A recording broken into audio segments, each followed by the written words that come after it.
What's up, y'all? It's your boy DST, and we're doing another edition of our YouTube. So today, we're going to be doing something fun. We're going to be talking about 7 different things about this year's Super Bowl that really interested me, and I feel like would interest you too. So let's get right into it.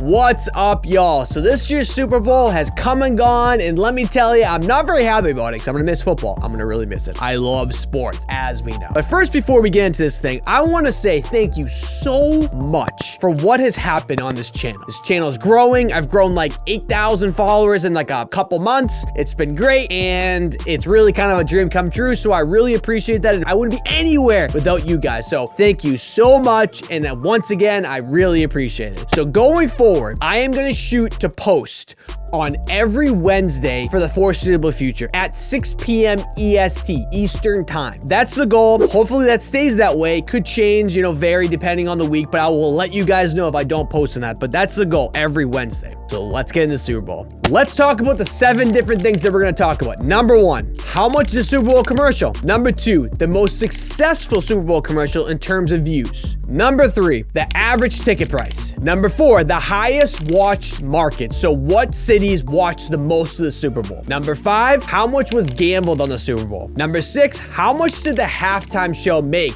for their performance, which was amazing, by the way? And number 7, how many people watched the Super Bowl? Let's get into it. I've had at least 10 conversations in my life saying, how much does a Super Bowl commercial cost? Or how, can you imagine how much it is? Or it's $1 million. Can you believe it? $1 million would be cheap. Actually, for a 30-second commercial, is $6.5 million, which is actually like kind of mind-blowing, to be honest. And year over year, it's changed. So we'll go back to 2012 all the way back to 2021. 2012 was 3.8 million. 2013 was 4 million. 2014 was 4.2 million. 2015 was 4.8 million. 2016 was 5.4 million. 2017 was 5.2 million. 2018 was 5.2 million. Again, 2019 was 5.6 million. 2020 was 5.6 million as well, and then 2021, which was $6.5 million.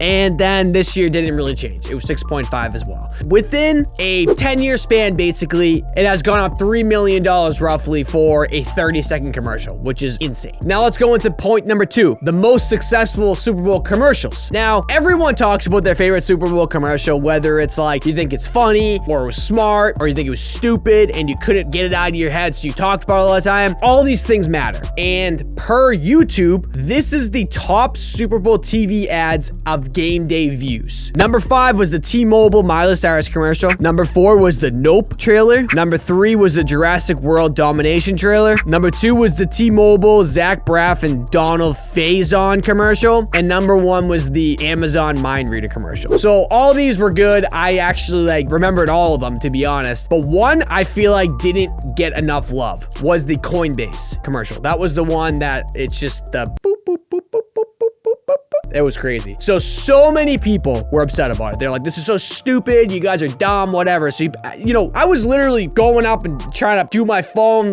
trying to get it. I actually was that idiot that did it. They reportedly spent $16 million, roughly $16 million for a minute ad. And the website crashed almost immediately for how many people were using it. So the marketing itself was brilliant because it got so many people to the website, so many people to the app, and it worked. But the website crashed. Everyone was like, oh, you guys are dumb, whatever. On the contrary, it ended up working out so well. The app was actually the 186th ranked app in the App Store before the game. And then after that ad, it ended up being number 2 in the App Store within that time frame. It could have changed to this point, but at that time, it was number 2. So they got eyeballs directly to the app to work. So I'm not exactly sure how much that helped financially, but it went up substantially. So that is all you can ask for as a marketer. And then it's the next step of bringing people in to buy their stuff or use their services. So in theory, they dominated.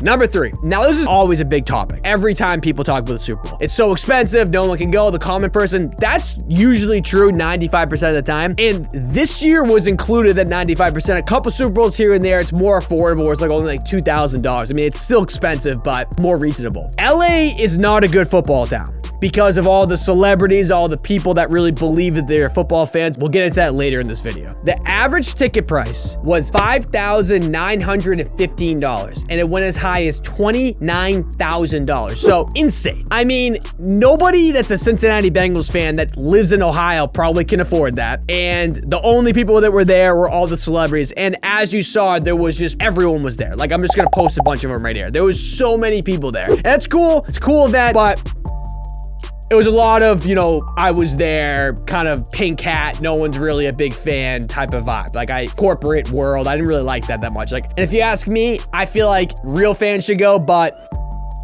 that's why I'm making YouTube videos, because I couldn't run the Super Bowl. Something else I thought was interesting, including for the ticket prices, was that parking passes are going for hundreds of dollars, as much as $5,700 if you wanted to park in one of the lots closest to the stadium.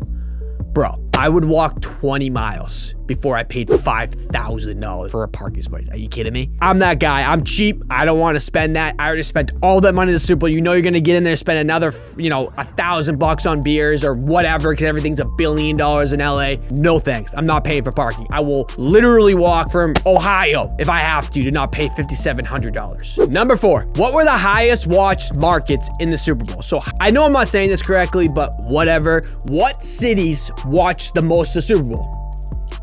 Make sense? The top 10 local markets for the Super Bowl this year. Number 1, Cincinnati. Number 2, Detroit. That's the Stafford love. You love to see it. Pittsburgh, Columbus, Kansas City, Milwaukee, and Cleveland were tied. Boston was number 8. Number 9 was Philly. Number 10 was Jacksonville. And Los Angeles wasn't even in the top 10. So that's embarrassing. Like, honestly, it's the worst football city out there. I mean, I'm not telling there isn't real Rams fans, because there probably is, but come on, that's silly, right? Like, I can't be the only one that isn't like kind of blown away by that. There was 10 other cities that watched it more than the people that was literally in the city. Like Pittsburgh, they have no dog in the fight and they're watching more. You know, Cleveland, Boston, Philly, these are real sports cities, not LA. I'm sorry. Number 5, how much was gambled in the Super Bowl? Now, this is my favorite conversation of them all, so don't quote me on this. I'm not totally sure. I looked forever. I did a bunch of research. I couldn't find it. They're not estimating what was illegally gambled. It was only through like sports books. All the states that are legal have the ability. They're not talking about bookies. So there was a lot more gambled than what I'm about to tell you, what I'm trying to say. It was estimated that 31.4 million people would bet on that game, okay? A lot of people. And the US would wager around 7.61 billion. And I'm telling you, I'm not certain, but I really just don't see how they can guesstimate this, that they're not talking about bookies and all these, like, you know, the mobsters guys. So there's a lot more gambled on. I would say probably 3 billion more. Like, that is insane. That's a ton of money. Number 6, how much did the Super Bowl halftime show make? That is always a common conversation that I've been a part of. Can you believe how much they made? Or I wonder how much they made. I wonder how much they're gonna get for this. In fact, Super Bowl halftime shows actually don't even get paid. They have to pay to be there. So this year, per reports, it costs about $7 million to be there, and Dr. Dre picked up 90% of it, apparently. That's wild, because you would think, presumably, that all these people were gonna get paid, but that's why the NFL is king right now. They can be like, we can pick you to be here, but you have to pay to be here. I'm not sure how much that actually goes to the NFL, but I think that of that 7 million, majority of it, 90% of it, or even more, is going to like the setup, fireworks, all that stuff. But that kind of blew me away. I'm not gonna lie. I thought they were gonna get paid like bank, but they didn't, and the NFL was able just to pocket that money and just move on. And number 7, the one that everyone cares about. How many people watched the Super Bowl? This blew me away. There were some historically good numbers this year. The Super Bowl averaged 100.21 million viewers across NBC, Telemundo, according to Nielsen's ratings. It's the most watched single telecast in 2 years and up 8% from last year's Super Bowl. You know, that's pretty good, right? That's fine. I have more. 11.2 million people watched Super Bowl on Peacock and mobile, reportedly the most streamed event ever. The game's total attendance averaged 112.3 million viewers, the biggest day in sports media history per NBC Sports PR. Big day, big moment. That's it. We can tie that in a little bow. Hopefully you enjoyed this, and that's it. Make sure you subscribe if you enjoyed it. Leave a like, leave a comment, do whatever you want. Just support the channel. I appreciate you guys. Love y'all. Enjoy the rest of your day.